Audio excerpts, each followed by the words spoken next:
Florentino Perez is ready to hijack Alvarez from right under Barca's nose. Are Real Madrid actually about to splash 150 million on the Argentine? Plus, Darwin Nunez could be heading back to the Prem.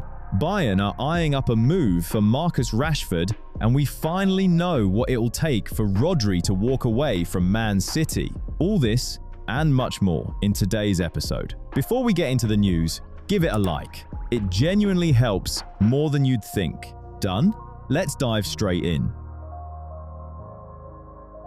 Real Madrid are playing their favorite game, the long wait. Rodri is the target, the perfect defensive midfielder to anchor the next great midfield. The desire is there, the interest is mutual, and yet, as ever, the reality is considerably more boring. The players' representatives have already had a quiet word with Madrid's hierarchy. The key to this deal? It doesn't lie in the corridors of the Bernabeu. It lies in Nottingham. Yes, Nottingham. El Nacional have shed some rather awkward light on the situation. City have absolutely no intention of letting Rodri walk. Not for any fee, not without a safety net. And that safety net, extraordinarily, is Elliot Anderson of Nottingham Forest. The whole thing is almost farcical. City will only discuss selling one of the finest holding midfielders on the planet once they first bought Anderson for around £100 million. Spend £100 million on a Forest player just to unlock the right to sell Rodri. Modern football, ladies and gentlemen. City know exactly what they're doing. Without a proper replacement, their midfield becomes an open motorway, so they've put up a very elegant barrier. No Anderson, no Rodri conversation. Full stop. Real are currently bystanders, unable to make a single move in this particular game of chess. Mourinho can sketch out all the tactical diagrams he likes, but until City blow the budget on a Nottingham midfielder, it's all just fantasy football. Either someone pays stupid money for the privilege, or Rodri stays in the queue. There is no door number 3.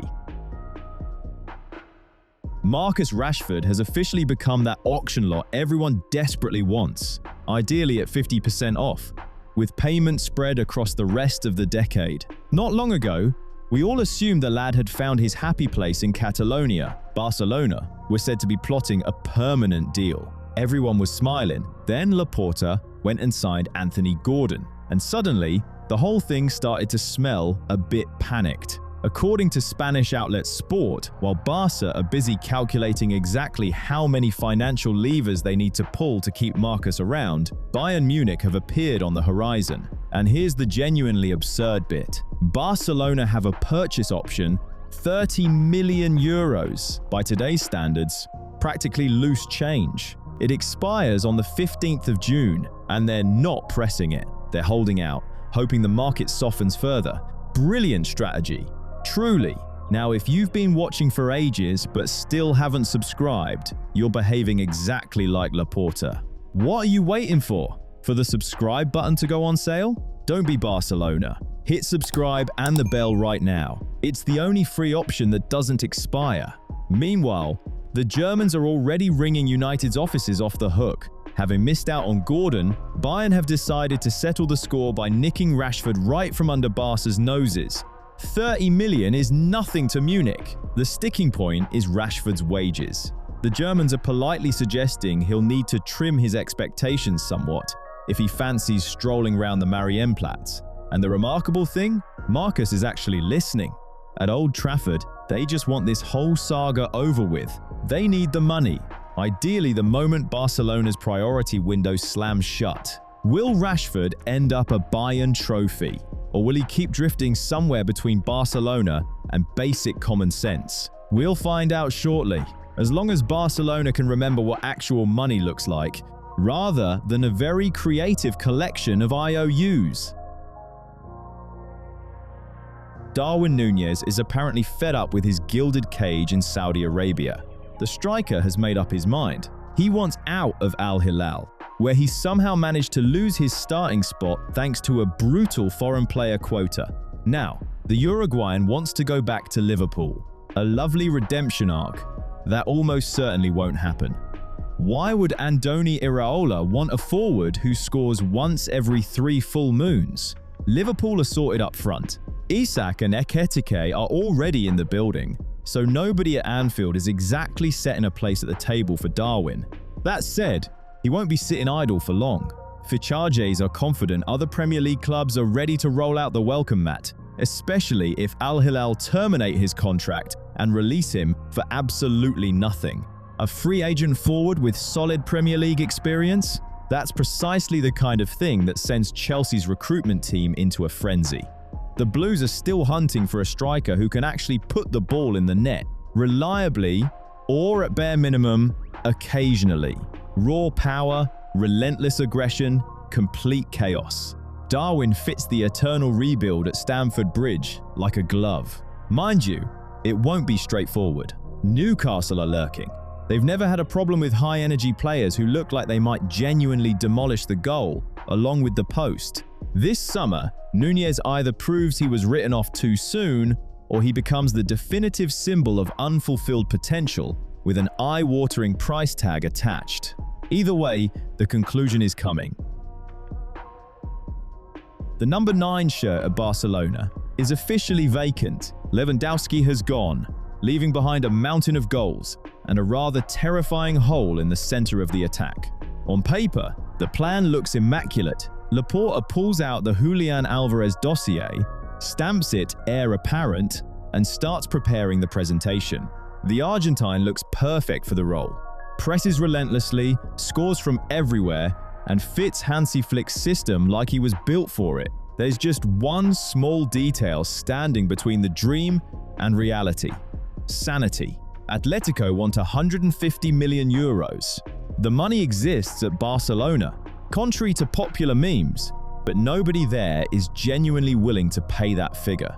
It's not poverty, it's called having a functioning brain. Then, Real Madrid wandered in and made things considerably worse. Patrick Berger at Sky Sports Germany reports that Florentino Perez is now very much eyeing up this Galactico-style move. And while Perez eyes up Alvarez, I've been eyeing up my own stats. There's an entire army of ghost viewers, people who've watched this channel for years and point blank refuse to hit like. Are you seriously worried Javier Tebas is going to sanction you for excessive engagement? Don't be like Perez with his shadow tactics. Just press the like button. It's completely legal and it genuinely keeps this channel alive. Right, then on we go. Perez just got re-elected. He's back on the throne. He can afford any whim he fancies simply because the status demands it. But this is sliding into pantomime territory. Real Madrid are already stacked in attack. They'll be drawing lots for starting positions before long. Why on earth do they need Alvarez at that price? This is almost certainly a piece of pure footballing mischief.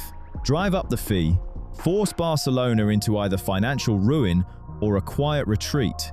For Perez, 150 million is just another show of strength. For Laporta, it's a brick wall. Which raises the obvious question: is Julian Alvarez willing to wait around while Barcelona haggle for a reasonable figure? Flick sees him as the perfect final piece, but Real are standing nearby with a suitcase full of cash that might outweigh any tactical promise. Barca need to move fast and knock Atletico's valuation down to something rational, or accept they've no business at this particular vanity auction. Paying 150 million for Alvarez, even in a world that paid 200 for Neymar, is a stretch. We'll see whose ego carries the higher price tag. Manchester United are doing what they do best, performing an elaborate pantomime of activity in situations that simply require writing a check. The Marc Casado situation has become a proper tragicomedy. While the Old Trafford hierarchy spent weeks exploring avenues and assessing feasibility, Monaco quietly walked in and put £20 million on the table. No fuss, no drawn-out saga. Done. A 22-year-old La Masia graduate, relentless in the press, composed under pressure, is precisely what United's creaking midfield has needed for 2 years running. Barcelona desperately need transfer funds anyway, so the door was wide open. Team Talk confirmed Premier League interest was widespread. Newcastle, Everton, the lot. But while English clubs were murmuring politely amongst themselves, Monaco had already started packing the lads' bags. So why did United pump the brakes? There's a theory. Casado stands 5'7". Apparently, the physical demands of English football, the set pieces, the aerial battles, the general thumping about, spooked United's scouting department more than the prospect of, yet again, letting a top talent leave for buttons. There's still time to intervene. If United decide, for once, that football intelligence might matter more than an extra few inches of height. Though, knowing their habit of leaving it until the absolute last possible moment, we'll probably just sit here and watch another promising holding midfielder head off to League One to become someone else's problem. Frustrating? Yes. But more than anything, it's predictable. And somehow, that's the saddest part of all.